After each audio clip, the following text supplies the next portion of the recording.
There was a man who was rich, but nobody knew about his affluence. Who taught everyone that wealth creation is simple.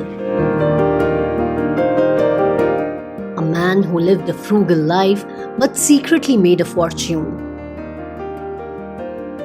This is an unusual story of a janitor who became a philanthropist.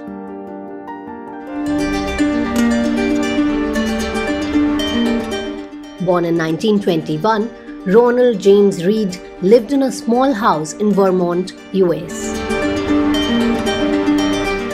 He was the first high school graduate in his family and served as a military policeman during the Second World War.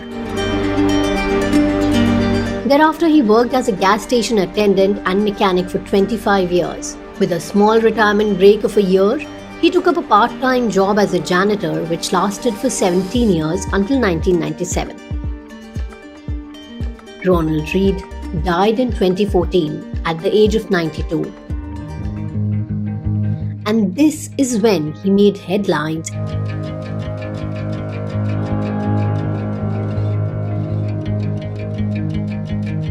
His friends, family and neighbors all were stunned to know that Ronald has bequeathed $1.2 million to a library and $4.8 million to a hospital in his will. This philanthropy accounted for 75% of his accumulated wealth. His fortune of $8 million, which translated to roughly 50 crore rupees in 2014, was not a lottery. It was a simple, consistent investment in a diversified portfolio of stocks that were largely blue-chip companies. He had AT&T, Bank of America, CVS, Deere, GE, General Motors, things you would recognize. He only invested in what he knew and what paid dividends. That was important to him. What started as a small investment grew into a massive corpus with years of patient investing into the right asset class.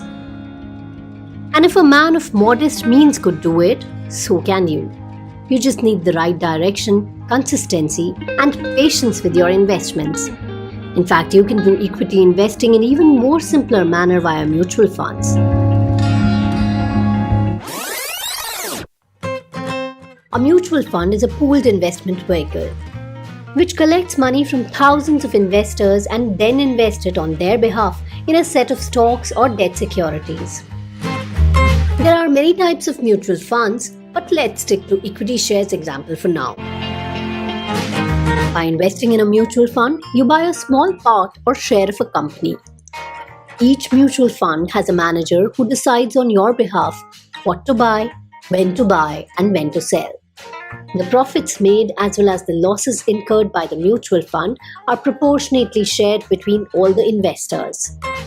And in turn, each investor pays a small fee to the manager for his services. So by the end of it, what do you get? Well, with a professional fund manager managing your money full-time, you can concentrate elsewhere. Start with as low as a few hundred rupees every month. On your own, you can't even buy a single share of many good companies for that low an amount.